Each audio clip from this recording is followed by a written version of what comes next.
तो देखो, अगर हम फेसबुक ऐड चलाते हैं तो हमारा सिंपल सा गोल रहता है कि हम उसे सेल या फिर लीड्स लेकर आ सकें। मोस्ट ऑफ द टाइम आजकल ज़्यादा सेल्स लाना कोई बहुत बड़ी बात नहीं रह गई, क्योंकि अगर आपको टेक्निकलिटी नहीं आती या फिर आप टारगेटिंग भी बहुत बेसिक सी करते हो तो इतना तो अचीव कर ही लोगे। लेकिन सबसे ज़्यादा डिफिकल्टी तब होती है जब हमें हमारा ऐड स्केल करने पड़े और इसे सेल्स इंक्रीज करनी पड़े, क्योंकि बहुत सारे ऐसे लोग हैं जो इसी फेज में फंस जाते हैं। इसे निकलना बहुत ज़्यादा डिफिकल्ट हो जाता है। तो आज इस वीडियो में हम सीखने वाले हैं कि हम अपने फेसबुक ऐड स्केल कैसे करेंगे और क्या चीज़ें आपको ध्यान में रखने की ज़रूरत है। लेकिन इस वीडियो को आप एंड तक ज़रूर देखना, क्योंकि अगर एक भी पॉइंट मिस करोगे ना तो नुकसान आपका होने वाला है।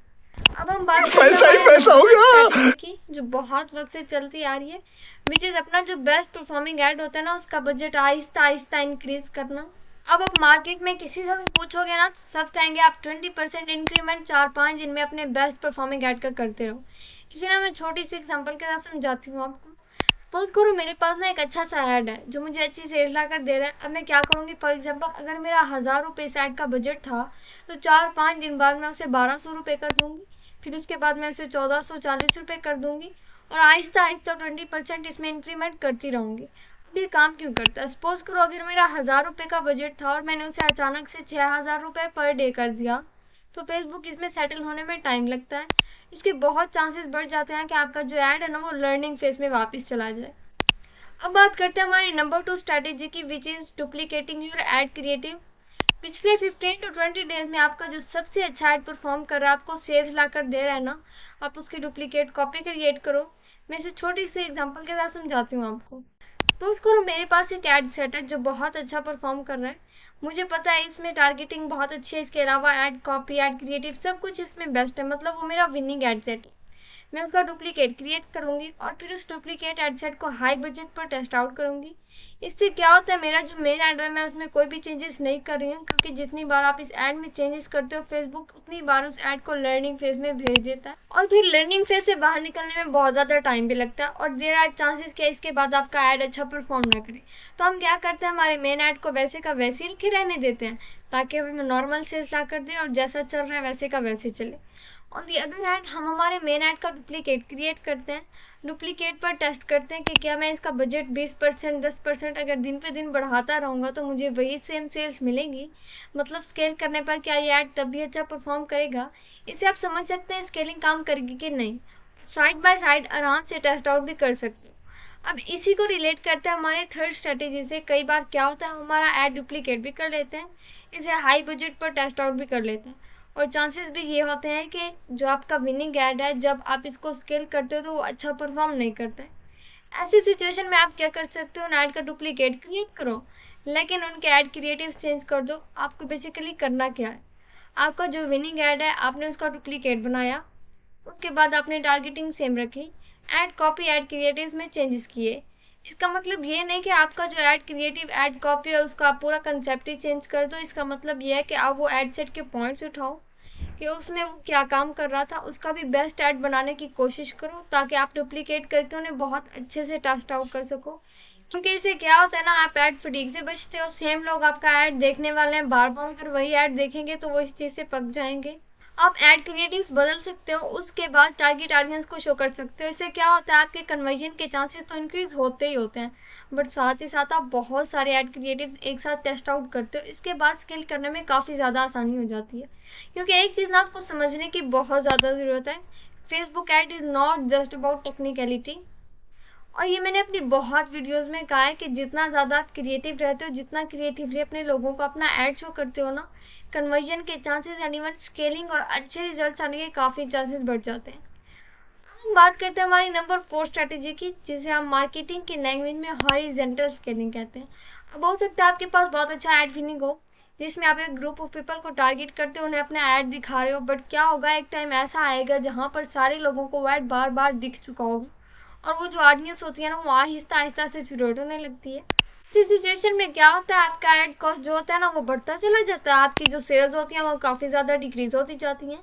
इस सिचुएशन से बचने के लिए बेस्ट वे पॉसिबल ये है कि आप साइड बाय साइड अलग अलग ग्रुप ऑफ पीपल को ढूंढो जिनको आप अपना एड शो कर सकते हो। उसका मतलब ये है कि आप अपने एड में इंटरेस्ट, डेमोग्राफी, एज, इन सारी चीज़ों के साथ साथ ऑन प्लेयर करो और देखो कि कौन सी टारगेट मेरे लिए सबसे ज़्यादा अच्छी वर्क कर रही है। क्योंकि क्या होता है, फॉर एग्जाम्पल आपका जो विनिंग एड है वो काफ़ी अच्छा चल रहा है, 4 महीने बाद वो सेचुरेट हो गया, उसके बाद जब आप अपनी नई ऑडियंस ढूंढने जाओगे तो आपको बहुत ज़्यादा टाइम लगेगा। तो विनिंग एड के साथ साथ आप अलग अलग ग्रुप ऑफ पीपल को टेस्ट आउट करते रहो, देखते रहो कि आपको कौन अच्छे रिजल्ट ला कर दे रहा है। क्योंकि जब एक एड सेचुरेट होगा तो बहुत इजीली आप अपना दूसरा एड स्केल कर पाओगे। क्योंकि फेसबुक एड ऐसे ही काम करता है, आपका एक विनिंग एड आपको सेल लाकर बिल्कुल भी नहीं दे रहा, ये बात आप बहुत श्योर हो जाओ कि आपको हर 3 से 4 महीने में नया ग्रुप ऑफ पीपल ढूंढना पड़ेगा जो आपके ऐड में इंटरेस्टेड हो सकता है, फिर उसे आहिस्ता आहिस्ता स्केल करना पड़ेगा। अब इसी चीज़ को रिलेट करते हैं हमारे नंबर 5 स्ट्रेटेजी से। नंबर 5 स्ट्रेटेजी क्या होती है? जब भी आप अपने ऐड की टेस्टिंग करते हो ना, वहाँ पे आपका पैसा जाता है, क्योंकि फेसबुक उस हिसाब से डिसाइड करता है कि कौन सी ऑडियंस को आपका ऐड शो करना है। तो ऐसी सिचुएशन में लोग क्या करते हैं, एक लोके लाइक ऑडियंस बनाते हैं। लोके लाइक ऑडियंस का मतलब होता है आप फेसबुक अपने एग्जिस्टिंग कस्टमर या फिर अपनी टारगेट ऑडियंस का डेटा देते हो और फेसबुक उस हिसाब से वैसे सिमिलर ग्रुप ऑफ पीपल आपको ढूंढ कर देता है। अब लोके लाइक ऑडियंस होती क्या है, कैसे बनाते, इस पर ऑलरेडी मैं एक डिटेल वीडियो बना चुकी हूँ जिसकी लिंक आपको डिस्क्रिप्शन में मिल जाएगी, तो आप वो जाकर देख लेना। लेकिन आपको ये समझने की ज़रूरत है कि लोकी लाइक ऑडियंस से होता क्या है। आपका टेस्टिंग में पैसा काफ़ी ज़्यादा कम यूज़ होता है और आप एक नए ग्रुप ऑफ पीपल को काफ़ी जल्दी ढूंढ लेते हो, क्योंकि फेसबुक के पास आपका ऑलरेडी डेटा रहता है। तो शुरू में आप क्या कर सकते हो, आप फेसबुक को अपना डेटा दो और 1% लोकी लाइक ऑडियंस क्रिएट करो। लोकल ऑडियंस का मतलब होता है कि फेसबुक सबसे ज्यादा रिलेटिव लोग जो आपके ऐड को देखना पसंद करेंगे उनको टारगेट करते हैं। अब बात करते हैं हमारी नेक्स्ट स्ट्रेटेजी की। आई नो सबको इसके बारे में पता होगा बट फिर भी सुनो, विच इज रीटारगेटिंग। रीटारगेटिंग का मतलब ये होता है कि आपने किसी को ऐड दिखाया, उसमें हो सकता है आपका प्रोडक्ट ऐड कर दिया, कार्ट में आपका प्रोडक्ट पेज विजिट किया, या कोई आपने वीडियो ऐड लॉन्च किया तो उसमें कुछ ना कुछ एंगेजमेंट दिखाई, लाइक किया, कमेंट किया, शेयर किया। तो आप इन लोगों को रिटारगेट करो, क्योंकि आपको ये बहुत अच्छे से पता है कि वो आपके पोटेंशियल कस्टमर्स हैं और आपके प्रोडक्ट में इंटरेस्टेड हैं। तो आप उन्हें जब रिटारगेट करते हो तो वहाँ पे आपके कन्वर्जन के चांसेस इंक्रीज हो जाते हैं। टारगेट करते वक्त आपको एक चीज़ याद रखने की ज़रूरत है, आपका जो मेन ऐड है उसका 1/10 या फिर 2/10 बजट आप रिटारगेट कैंपेन्स में लगाओ। फॉर एग्जाम्पल अगर मेरा 1000 रुपये का मेन ऐड का बजट चल रहा है तो मैं 100 से 200 रुपये का बजट रिटारगेट पे लगाऊंगी। एंड ये भी आपको मेक श्योर करना है आपका जो ऐड क्रिएटिव है वो भी चेंज हो, वही सेम ऐड आप रिटारगेट करके लोगों को मत दिखाओ। आप कोई नया ऐड शो करो, भले आप प्रोडक्ट सेम रखो, बट नया ऐड दिखाओगे तो कन्वर्जन के चांसेस और भी बढ़ जाएगी।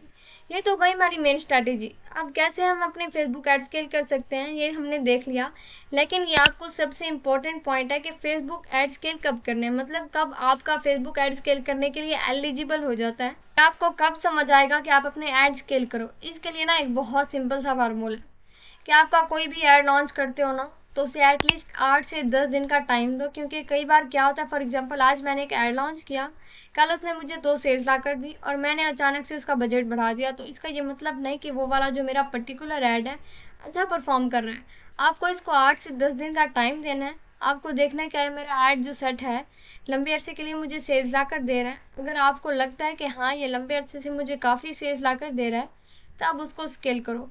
ज़बरदस्ती कोई भी ऐड आपको सेल्स ला कर दे रहा है तो उसे स्केल करने की कोई भी नेसेसिटी नहीं है, क्योंकि वहाँ आपका पैसा बर्न हो जाएगा। हाँ, अगर आप अभी तक भी वीडियो को देख रहे हो ना तो 100% श्योर है कि आप अपने बिजनेस को लेकर काफ़ी ज़्यादा सीरियस हो या फिर फेसबुक ऐड सीखना चाहते हो। और अगर आप फेसबुक ऐड सीखना चाहते हो तो हमारे चैनल को ज़रूर सब्सक्राइब करो ताकि आने वाली वीडियोस का नोटिफिकेशन आपको मिलता रहे।